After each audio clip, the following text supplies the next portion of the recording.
호주 시드니에 가면 유명한 오페라 하우스가 있습니다. 저도 아직 못 가봤습니다만은 호주 관광차 여행을 가는 사람들의 필수 코스라고 하죠. 그런데 이 시드니의 오페라 하우스를 관광하는 사람들이 크게 네 가지 부류가 있다고 그래요. 첫째는 오페라 하우스 앞에서 기념사진 찍고 오는 사람. 두 번째는 오페라 하우스의 내부 시설을 구경하고 오는 사람. 세 번째는 오페라 하우스의 레스토랑에서 식사를 하고 오는 사람. 그리고 네 번째는 오페라 하우스 공연장에서 매일 열리는 세계적인 공연을 관람하고 오는 사람입니다. 그래서 시드니 오페라 하우스를 관광하고 온 사람들의 감상평이 제각기 다 다르다는 거예요. 그래서 그 건물 앞에서 기념사진을 찍고 온 사람은 멋진 건물에 대해서 말을 하고 또 그 내부 시설을 구경하고 온 사람은 내부 시설의 장엄함에 대해서 말을 하고 또 레스토랑에서 음식을 먹고 온 사람은 뭐 음식에 대해서 말하겠죠. 또 세계적인 공연을 관람하고 온 사람은 그 아름다운 음악과 환상적인 공연의 감동을 말한다고 합니다. 교회도 마찬가지인 것 같아요. 교회 입구에서 건물만 구경하고 사진만 찍고 가는 사람이 있습니다. 우리 옆에 있던 천성감리교회가 도안 신도시로 이장하면서 새성전을 신축하고 그 교회 카페가 너무 멋지다 그래서 한번 겸사겸사 구경차 가보니까 뭐 카페도 훌륭하지만은 5,000평 대지 위에다가 그 중세 유럽풍으로 붉은 벽돌로 얼마나 웅장한 예배당을 잘 지었는지 젊은이들이 거기서 막 인증샷을 찍느라고 난리예요. 그래서 제 생각에 저 친구들한테 교회는 스페셜한 인증샷을 찍는 핫플레이스구나 이런 생각을 했습니다. 또 교회 한번 구경해보자 그러면서 교회 내부를 둘러보고 하는 사람도 있습니다. 저도 거기까지 가서 마침 또 그 교회 사무장 장로님이 나오시더라고요. 그래서 목사라고 하니까 쭉 교회 시설을 구석구석 안내를 해줘가지고 꼭대기까지 잘 구경을 하고 왔는데 참 너무 훌륭하게 잘 지었더라고요. 그런가 하면 교회 식당에서 식사만 하고 오는 사람도 있습니다. 그런가 하면 교회 예배에 참석해서 하나님께 예배를 드리고 은혜 받고 감사하여 헌신하고 봉사하며 섬기시는 분들도 있습니다. 여러분 몇 번째 부류의 사람입니까? 교회는 인증샷을 찍는 것도 아니고 좋은 시설 구경하는 것도 아니고 식사하는 것도 아닙니다. 교회는 하나님께 예배를 드림으로 하나님을 만나고 하나님을 체험하고 성령의 충만함을 받아서 성령의 사람이 되고 성령님을 따라 행하며 신앙생활하는 곳입니다. 할렐루야. 이렇게 신앙생활하는 사람만이 교회의 소중함을 알고 살아있는 신앙생활을 할 수 있는 것이죠. 아멘. 사도행전을 보시면 예수님께서 십자가에 죽으시고 부활하신 다음에 감람산에서 승천하시면서 제자들에게 두 가지를 말씀하셨어요. 하나는 사도행전 1장 4, 5절 말씀에 보면 예루살렘을 떠나지 말고 내게서 들은 바 아버지께서 약속하신 것을 기다려라. 그게 뭐예요? 요한은 물로 세례를 베풀었으나 너희는 몇 날이 못 되어 성령으로 세례를 받으리라. 성령 세례, 성령 강림을 기다려라 하는 것이고요. 두 번째는 사도행전 1장 8절을 보면 너무나 우리가 익히 잘 아는 말씀이죠. 다 같이 시작. 오직 성령이 너희에게 임하시면 너희가 권능을 받고 예루살렘과 온 유대와 사마리아와 땅끝까지 이르러 내 증인이 되리라. 성령의 권능을 받아 땅끝까지 가서 주님의 증인이 되라는 겁니다. 할렐루야. 이 두 가지를 유언으로 최후의 명령으로 주셨어요. 그래서 제자들이 예수님이 승천하신 후에 제자들 중심으로 약 120명이 마가의 다락방에 모여서 예수님의 약속을 붙잡고 성령이 오시기를 기다리면서 기대하면서 간절하게 기도했죠. 그러자 10일째 되는 날 오순절날 아침에 성령님이 임하신 줄로 믿습니다. 오순절날이 이미 이름에 그들이 다 같이 한 곳에 모였더니 호련히 하늘로부터 급하고 강한 바람 같은 소리가 있어 그들이 앉은 온 집에 가득하며 마치 불의 혀처럼 갈라지는 것들이 그들에게 보여 각 사람 위에 하나씩 임하여 있더니 그들이 다 성령의 충만함을 받고 성령이 말하게 하심을 따라 다른 언어들로 말하기를 시작하니라. 할렐루야. 아멘. 그렇게 성령의 불세례를 받고 성령의 권능과 충만함을 받은 그 제자들이 담대하게 나가서 복음을 외칠 때 교회가 탄생되어지고 성령의 놀라운 능력이 나타나는 사역을 하게 된 줄 믿습니다. 아멘. 지금도 마찬가지예요. 우리가 교회에 오면 무엇보다 먼저 하나님께 예배드리고 성령의 충만함을 받아서 그 성령의 능력으로 성령님을 따라 살아야 할 줄로 믿습니다. 아멘. 할렐루야. 아멘. 그래서 오늘 본문에 보니까 성령을 따라 행하라 그랬어요. 16절 다 같이 시작.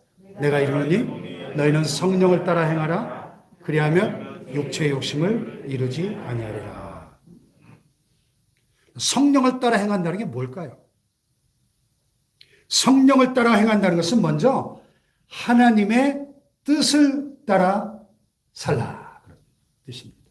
하나님의 뜻. 자, 성령은 하나님의 영이시죠. 하나님의 영이시기 때문에 하나님의 뜻을 가장 정확하게 아시는 분입니다. 고린도전서 2장 10절에 보면 성령은 모든 것, 곧 하나님의 깊은 것까지 통달하신다 그랬습니다. 아멘. 아멘. 그래서 성령은 하나님의 영이시기 때문에 모든 것, 즉 하나님의 깊은 것까지도 훤히 통달하여 아시는 분이기 때문에 우리로 하여금 그 하나님의 뜻을 정확하게 분별해서 하나님의 뜻대로 살아갈 수 있게 해주시는 겁니다. 할렐루야. 사도행전 16장에 보면 바울이 2차 선교 여행을 떠나는데 아시아에서 복음을 전하려고 하는데 성령께서 계속 복음 전하는 일을 막으셨습니다. 그동안 그토록 잘 되던 전도가 안 돼가지고 계속 장소를 옮겨다니면서 전도에도 자꾸 전도의 문이 막히고 전도가 안 되는 겁니다. 그래서 하는 수 없이 지도에 보시는 것처럼 오늘날 저 터키의 서북부 맨 끝에 있는 항구 드로아까지 내려갔어요. 그런데 밤중에 성령께서 환상을 하나 보여주시는데 환상 중에 보니까 마게도냐 사람 하나가 서서 손짓하면서 이리로 건너와서 우리를 도와달라고 간청하는 겁니다. 그 환상을 본 다음에 바울 일행은 즉시 하나님의 뜻을 깨달았습니다. 자, 여러분 지도에 보시면 저 오늘날의 터키 바다 건너편에 저 마게도냐라고 되어 있는 저 지역이 오늘날 그리스 지역인데 유럽 대륙이 시작되는 곳이죠. 그래서 바울이 그 환상을 본 다음에 배를 타고 마게도냐 지역의 첫 성인 빌보로 갑니다. 거기서 복음을 전하고 그래서 탄생된 교회가 유럽 대륙 최초의 교회인 빌보 교회예요. 그래서 오늘날도 그 자리에 루디아, 자주 옷감 장사 루디아를 기념하는 루디아 교회가 저렇게 세워져 있습니다. 그래서 유럽이 먼저 복음화되고 세계가 복음화되는 더 크고 놀라운 하나님의 일이 이루어진 줄로 믿습니다. 아멘. 그러므로 여러분 성령의 감동하심과 성령의 충만함을 받아서 하나님의 뜻을 정확하게 분별하고 하나님의 뜻을 이루는 삶을 살아가시기를 주님의 이름으로 축복합니다. 아멘. 또 성령을 따라 행하라 이 말씀은 성령의 인도하심을 받으면서 살라 그런 뜻입니다.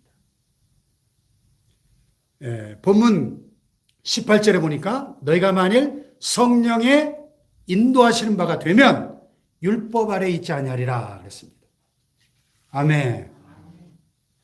성령의 인도하시는 바가 되면 율법 아래 있지 않는다는 게 무슨 뜻이에요? 율법 아래 있다는 것은 율법의 지배를 받는다는 뜻이거든요. 성령의 인도하심을 받을 때 율법의 지배를 받지 않는다 그런 뜻입니다. 다른 번역에 보니까 율법에 복종하려고 애를 쓰지 않아도 된다 이렇게 번역이 되어 있어요. 즉 율법의 그 요구를 이룰 수 있는 능력이 성령으로부터 주어지기 때문에 율법 아래 있지 않게 된다는 뜻입니다. 다른 말로 육체의 소욕을 따르지 않는 성령을 따라 행하는 삶이 가능해진다. 그러므로 우리가 성령의 인도하심을 받으며 살아야 될 줄로 믿습니다. 자, 사도행전 8장에 보면 초대교회의 7 집사 중에 하나였던 빌립 집사의 이야기가 나옵니다. 이 성령이 충만했던 이 빌립 집사가 사마리아 성에 내려가 가지고 예수님을 백성에게 전파할 때 무리가 빌립의 말도 듣고 행하는 표적도 보고 한 마음으로 그가 하는 말을 따르더라 그랬어요.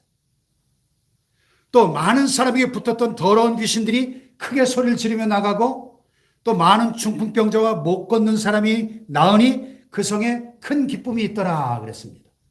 할렐루야. 그런데 사마리아 지역에서 이렇게 놀라운 부흥이 일어나고 있던 어느 날 성령께서 빌립 집사에게 나타나 가지고 말씀하십니다. 일어나서 남쪽으로 향하여 예루살렘에서 가사로 내려가는 길까지 가라 명령하십니다. 문제는 그 길이 광야였다는 거예요. 아니 성령님 여기서 지금 이렇게 부흥이 일어나는데 왜 이러십니까? 묻거나 따질 만도 한데 빌립은 묻지도 따지지도 않고 그 즉시 일어나서 순종하여 광야로 갑니다.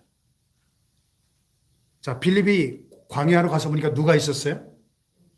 에티오피아 여왕의 국고를 맡은 큰 권세가 있는 내시가 오늘날로 말하면 재무부 장관격의 고위직 관리가 예루살렘에 예배하러 왔다가 수레를 타고 고국으로 돌아가고 있었습니다.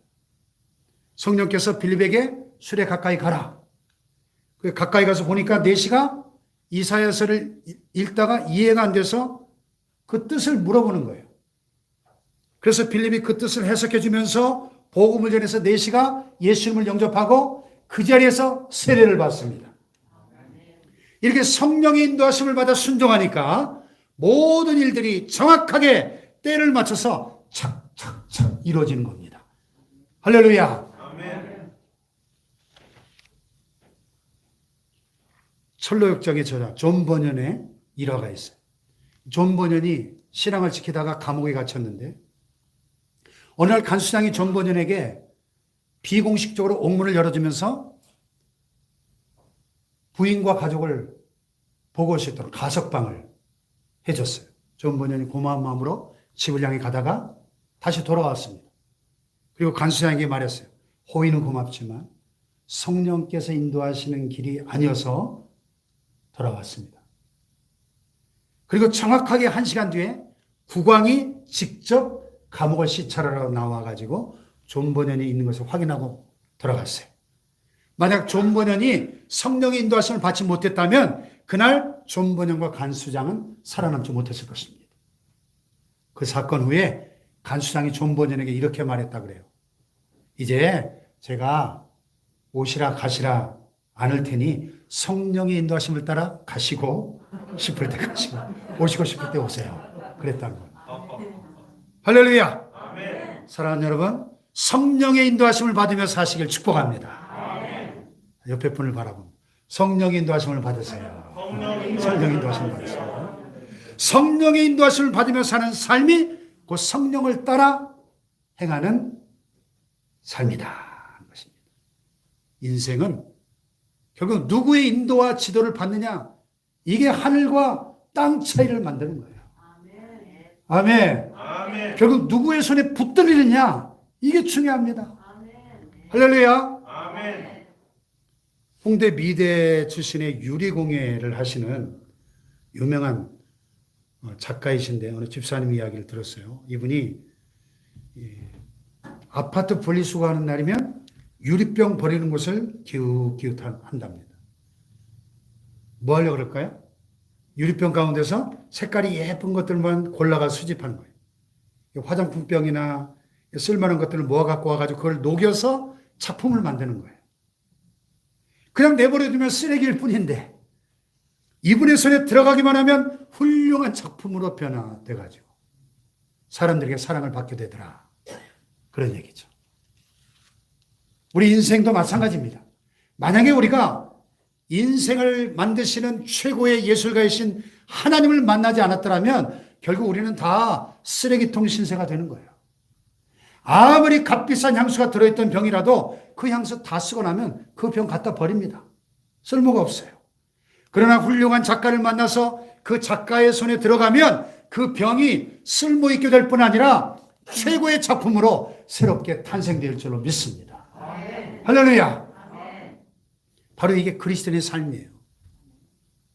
모든 사람이 죄를 범하였음에 하나님의 영광에 이르지 못했다. 성경은 말씀하죠.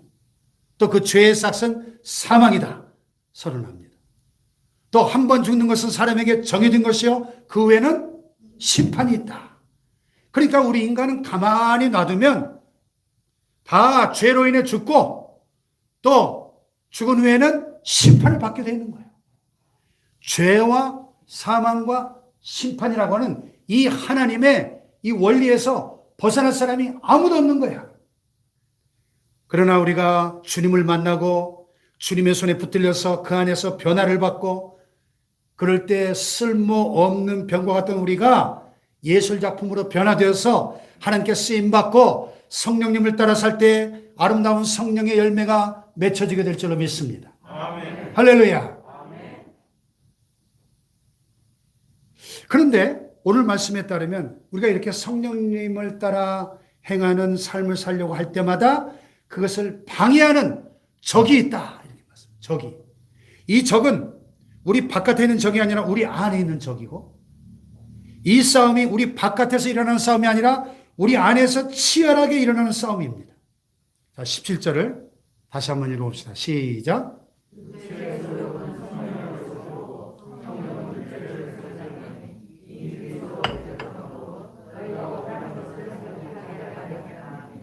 자, 우리 속에 육체의 소욕과 성령님께서 공존하고 있는데 이 강력한 두 힘이 서로 거스르고 대적하며 싸우고 있다는 거예요.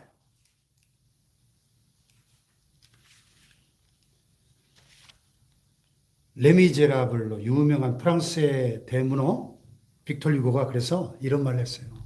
오늘의 문제는 싸우는 것이요. 내일의 문제는 이기는 것이요. 모든 날의 문제는 죽는 것이다. 그래서 빅토르 유고는 인간에게는 세 가지 종류의 싸움이 있다 그랬어요. 첫째는 자연과의 싸움. 각종 재난, 홍수나 가뭄이나 태풍이나 지진, 또 요즘 이 극한의 이런 한파, 또 더위, 이런 기상이변, 또 이 코로나 같은 온갖 질병들, 이런 것들과 우리가 싸우면서 살아가는 거죠.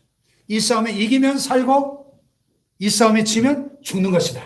결국 인간은 자연과의 계속적인 싸움에서 살아가는 것이다. 두 번째는 인간과 인간의 싸움입니다. 내 옆에 있는 이웃을 협조자로 또 반가운 사람으로 사랑하는 사람으로 대하지 못하고 이웃과 더불어서 계속 갈등하며 싸워야 하는 긴장관계 속에서 살아가는 것이다. 실제로 우리 사회 현실을 보더라도 살벌한 전쟁터를 방불케 하는 하루하루가 펼쳐지는 것을 봅니다. 세 번째는 부득불 우리가 자신과의 싸움을 해야 한다 그랬어요. 사실 가장 무서운 적은 바로 자기 자신입니다. 나 자신의 욕망과 자신의 나약함과 무지함, 나 자신의 게으름과 더불어 싸워야 합니다. 그러면서 자기 진실을 찾고 지켜가는 것이죠. 그래서 빅토르 휴고는 자연과의 싸움을 설명하면서 바다 위의 노동자라는 책을 썼고 인간관계를 역사적으로 연구하면서 93년이라는 소설을 썼고 그리고 자기 자신과의 싸움을 극적으로 그려서 레미제라블이라고 하는 불후의 명작을 남긴 것입니다. 사랑 여러분, 이 나라고 하는 존재, 인간 자체에 대한 실존적인 고민을 해보신 적이 있습니까? 자기 진실, 자기 존재를 찾으려고 얼마나 몸부림쳐봤느냐 하는 겁니다. 쇼펜하우라는 유명한 철학자가 길을 가는데 깊은 사색 가운데 길을 가다가 너무 골똘히 생각한 나머지 앞에서 오는 사람하고 부딪혔습니다. 훤한 대낮인데도 충돌이 됐습니다. 꽝! 하고 부딪히니까 그 사람이 아니 이 사람이 무슨 생각을 하기에 이렇게 사람도 안 쳐다보고 가다가 들이받는 거요? 도대체 당신 누구야? 그랬더니 쇼펜하우가 바로 그게 문제요. 내가 누군지를 내가 몰라서 지금 고민하고 있는 거예요. 유명한 일화가 있습니다. 내가 누군지를 내가 몰라서. 나 스스로를 찾기 위해서 얼마나 고민해 보셨느냐 이 말입니다. 이솝우화의 파리와 좀나비라는 이야기가 있죠. 오늘 파리 한 마리가 꿀단지에 꿀을 빨아먹다가 그냥 변두리에서 조금씩 빨아먹으면 되는데 조금 더 많이 깊이 들어갔다가 그냥 꿀 항아리에 푹 빠져버리고 말았습니다. 날개가 꿀에 젖어서 이제 날 수도 없고 그냥 거기서 그렇게 꿀 좀 빨아먹다가 죽어버리게 되었습니다. 이렇게 처량한 신세가 되니까 좀나비라는 놈이 그 주위를 날다가 비웃었어요. 야, 이 미련한 놈아, 덩치도 조그맣게 그냥 변들여서 조금씩 빨아먹어도 충분할 걸 뭘 그렇게 그 욕심을 부려가지고 깊이 들어갔다가 그 모양이 되냐 이 바보 같은 놈아 하면서 비웃었습니다. 그러다 해가 졌어요. 주인이 등불을 켜니까 좀나비들이 모여드는데 불 가까이로 막 모여들다가 좀 더 밝은 곳으로 하고 모여들다가 그 속에서 타 죽고 말았습니다. 그랬더니 파리가 야, 이 바보 같은 놈아, 너는 나보다 더 바보다 그랬더래요. 자기 욕심, 자기 정욕을 이기지 못해가지고 여기에 끌려 비참하게 희생되고 마는 그런 어리석은 모습들이 혹시 내 안에 있지는 않는가? 혹시 그 속에 살고 있지는 않은가? 과연 나는 누구인가 하는 것입니다. 과연 지금 내 마음, 내 몸, 내 뜻, 내 습관, 내 성향, 내 기질 이대로 좋은 것인가 하는 것입니다. 정말 이대로 괜찮은가요, 여러분? 한번 솔직하게 이 시간 자신에게 물어봐야 한다는 것입니다. 자, 오늘 성경은 말씀합니다. 육체의 소욕은 성령을 거스르고 성령은 육체를 거스르나니 이 둘이 서로 대적함으로 너희가 원하는 것을 하지 못하게 하려 합니다. 여기서 육체라는 말의 헬라어 사르크스는요, 단순히 신체적인 몸이 아니고 죄의 교두보가 된 인간의 본성, sinful nature, 죄악된 본성을 말합니다. 죄를 좋아하고 죄의 유혹으로 자연스럽게 이끌리는 성향을 말해요. 그래서 로마서 8장에서는 이 사르크스라는 단어가 육신이라고 번역, 육신. 육신을 따르는 자는 육신의 일을, 영을 따르는 자는 영의 일을 생각하느니 육신의 생각은 사망이요 영의 생각은 생명과 평안이니라. 아멘.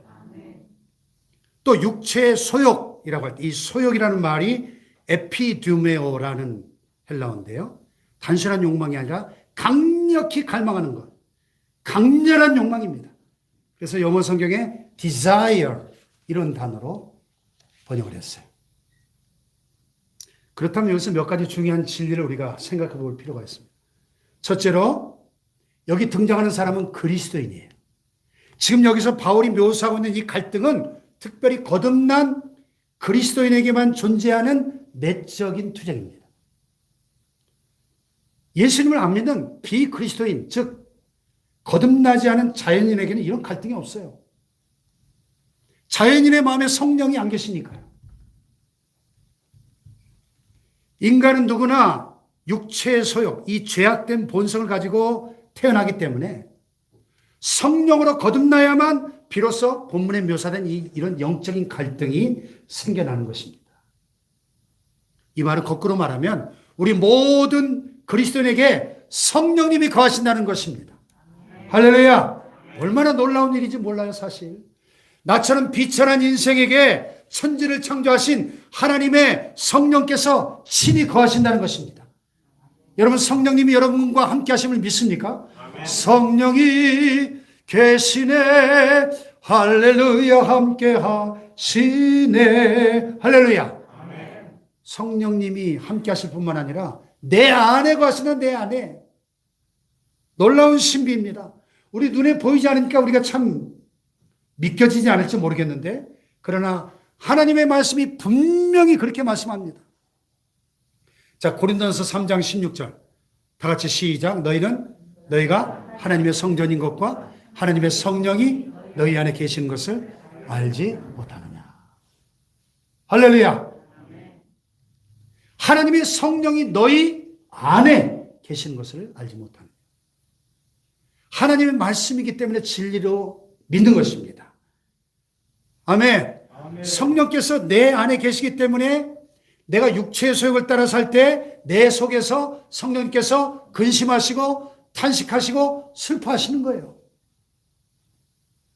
그래서 불편합니다. 갈등이 생겨납니다. 전에 즐거웠던 것이 이제 더 이상 즐겁지 않게 됩니다. 그러므로 우리 속에 와 계신 성령님을 무시하면 안 되는 거예요. 성령님을 근심하게 하거나 슬프게 하면 안 됩니다. 이 미천한 인생에 오셨다는 사실 앞에 감격하며 감사하며 순종해야 될 줄로 믿습니다. 아멘. 할렐루야. 아멘. 두 번째로 이 육체의 소욕은 그 힘이 엄청나다는 거예요. 얼마나 엄청나냐? 천지를 만드신 전능하신 하나님의 성령을 거스를 정도로 그 힘이 세요. 육체라는 놈이. 그렇기 때문에 그 누구도 스스로의 힘으로는 이 육체의 소욕을, 죄악된 본성을 이길 수가 없는 거예요. 이 죄성은 단순한 기질이 아닙니다. 이것은 지정의 우리 인격 전체를 지배하는 겁니다. 우리의 생각과 감정과 의지, 우리의 몸, 우리의 생활 습관 전체가 죄에 사로잡혀 있는 겁니다. 그래서 우리는 이 죄 앞에 비참한 노예가 돼서 스스로 힘을 써볼 수가 없는 거예요. 그래서 바울도 이 사실을 깨닫고 로마서 7장에 유명한 고백을 했지 않습니까? 글씨가 좀 작긴 한데 같이 한번 읽어볼까요? 시작. 그러므로 내가 한 법을 깨달았노니 곧 선을 행하기 원하는 나에게 악이 함께 있는 것이로다. 내 속사람으로는 하나님의 법을 즐거워하되 내 지체 속에서 한 다른 법이 내 마음의 법과 싸워 내 지체 속에 있는 죄의 법으로 나를 사로잡는 것을 보는도다. 오호라 나는 공고한 사람이로다. 이 사망의 몸에서 누가 나를 건져내랴. 오호라 나는 곤고한 사람이로다. 이 사망의 몸에서 누가 나를 건져내랴 탄식했어요. 이 사망의 몸은 바울 당시에 로마 제국 사형법 중에 가장 잔인한 사형법을 배경으로 하고 있습니다. 살아있는 사형수를 죽은 시체하고 밧줄로 같이 묶어놓는 거예요. 얼굴과 얼굴을 맞대고 눈과 눈, 코와 코, 입과 입을 마주보게 이렇게 해서 밧줄로 묶어놓는 거. 그럼 어떻게 되겠습니까? 이 시체가 썩어가면서 거기서 나오는 온갖 그 독성들이 이 살아있는 사람에게로 서서히 같이 썩어가면서 죽게 만드는 거예요. 끔찍하죠? 바울은 우리 안에는 이 육체의 소욕, 죄의 본성을 이 사망의 몸, 살아있는 사형수와 함께 묶어놓는 이 시체에 비유하는 거예요. 이와 같이 죄는 사람에게 있어서 아주 절대적입니다. 무소불위의 권력을 휘두르는 폭군처럼 우리 위에 군림합니다. 그래서 누구도 스스로의 힘으로는 이 육체의 힘, 죄의 본성을 결코 이길 수 없다는 것을 알아야 합니다. 세 번째로, 그러므로 육체를 이길 힘은 성령밖에 없는 것입니다. 아멘. 할렐루야. 아멘. 우리 모든 그리스도인 안에 성령님이 계시다는 것은 정말 놀라운 진리입니다. 그런데 모든 거듭난 그리스도인 안에 이 죄악된 본성이, 육체도 함께 남아 있습니다. 우리의 몸이 죄성에 길들여져 있고 죄의 관성이 남아 있어서 여전히 영향력을 행사하고 있다는 거예요. 하나님의 성령을 직접 대항해서 거스르고 대적할 정도로 막강한 영향력을 우리 안에서 행사하고 있다는 겁니다. 자, 그런데 중요한 사실은 이 죄의 세력이 아무 권리는 없다는 거예요. 왜냐? 이미 예수님께서 십자가 위에서 모든 죄의 세력을 꺾으시고 이기셨기 때문입니다. 골로새서 2장 13절로 15절 다 같이 시작. 또 범죄와 육체의 무할례로 죽었던 너희를 하나님이 그와 함께 살리시고 우리의 모든 죄를 사하시고 우리를 거스르고 불리하게 하는 법조문으로 쓴 증서를 지으시고 제하여 버리사 십자가에 못 박으시고 통치자들과 권세들을 무력화하여 드러내어 구경거리로 삼으시고 십자가로 그들을 이기셨느니라. 할렐루야.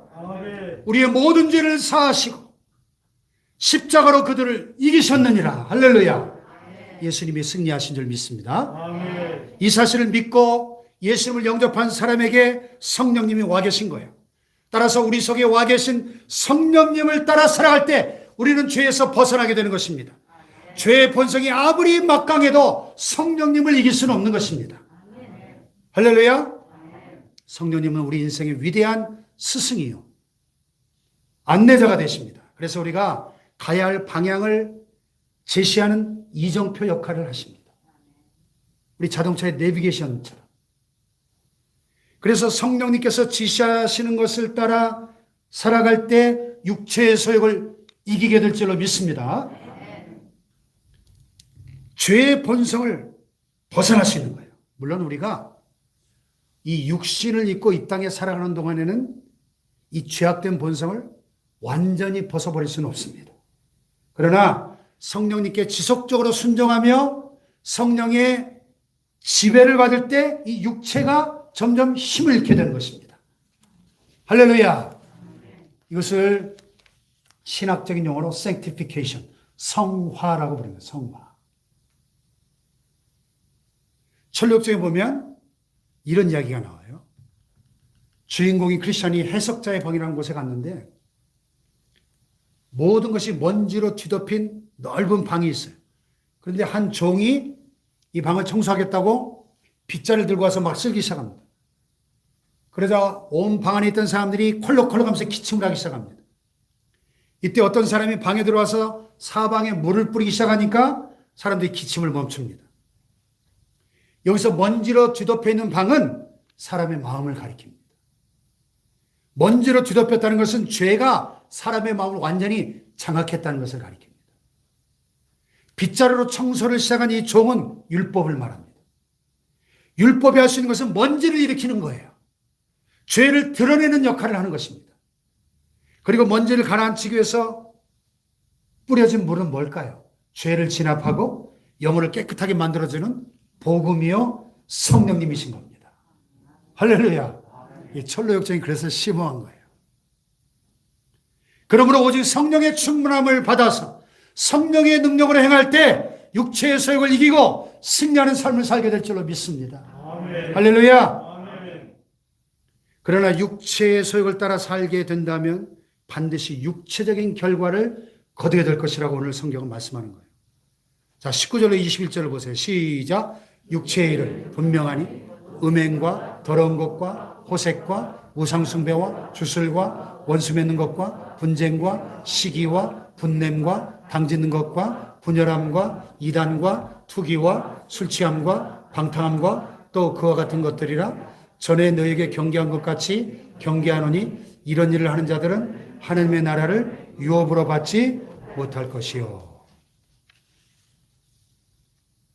육체의 소욕대로 죄의 본성을 따라 살게 될 때 그 결과는 아주 분명한 거예요. 무엇이 육체의 일이고 무엇이 하나님의 일인지 고민할 필요가 없어요. 그래서 여기서 바울이 열거하고 있는 15가지 육체의 열매들, 육체적 성향을 나열하고 있는데 이것을 크게 4그룹으로 나눠볼 수 있어요. 첫째는 성적인 타락과 관련된 죄입니다. 음행과 더러운 것과 호색. 두 번째는 미신적인 것, 종교적인 죄입니다. 우상 숭배와 주술. 세 번째는 인간 관계에서 나타나는 죄악들입니다. 원수 맺는 것, 분쟁, 시기, 분냄, 당짓는 것, 분열함, 이단, 투기. 네 번째는 술과 관련된 개인적 방종, 술 취함과 방탕함입니다. 자, 바울이 열거한 이 모든 것들은 우리 육체가 끊임없이 흘러가려고 하는 강한 경향입니다. 가만 놔두면 이런 방향으로 흘러가는 거예요. 문제는 이런 일을 하는 사람들은 하나님의 나라를 유업으로 받지 못한다 하는 사실입니다. 아멘입니까? 육체가 원하는 대로 사는 사람은 절대로 구원을 받지 못한다는 것입니다. 육신의 생각은 사망이다. 로마서 8장에 아주 칼로 두부를 자르듯이 선언합니다. 무서운 말씀이죠. 그러나 반대로 성령을 따라 살게 되면 성령의 열매를 거두게 될 것입니다. 오직 성령의 열매는 뭐예요? 사랑과 희락과 화평과 오래 참음과 자비와 양성과 충성과 온유와 절제입니다. 할렐루야. 오직 이렇게 시작되는데 원문에 보면 그러나가 더 정확한 번역이에요. 사실 육체를 따라 살면 육체의 열매를 거두게 되어 하나님의 나라를 유업으로 받지 못하지만 그러나 성령을 따라 살면 이런 성령의 9가지 열매를 맺게 된다. 그런 뜻입니다. 할렐루야. 성령의 열매라고 하는 것은 내 속에 들어와 계시는 성령님께서 만들어내는 결과를 말해요. 우리 안에 있는 죄악된 본성을 거슬러 결국에 맺으시는 결과들입니다. 사랑과 희락과 화평과 오래 참음과 자비와 양성과 충성과 온유와 절제. 이런 열매들이 우리의 삶 속에 나타나고 있다면 하나님이 일하고 계시다는 분명한 증거입니다. 왜냐하면 하나님만이 모든 열매의 원천이시기 때문에. 이 같은 것을 금지할 법이 없다 그랬는데 금지하다, 카타라는 전치사인데 거스르다, 대항하다 그런 뜻입니다. 성령께서 우리 안에 이런 일을 행하실 때 이 성령의 열매를 맺게 하시는데 이걸 방해할 세력이 없다는 겁니다.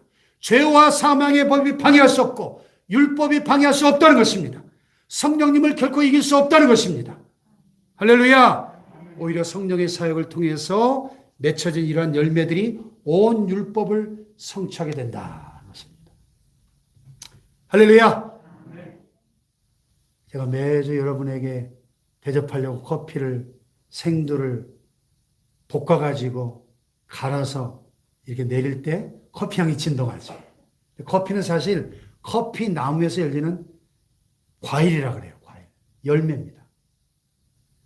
이와 같이 우리 삶에 성령의 열매가 풍성히 맺혀질 때 그 열매의 향기가 온 사방에 퍼져서 많은 사람들에게 예수 그리스도의 향기를 풍기게 될 줄로 믿습니다. 아멘.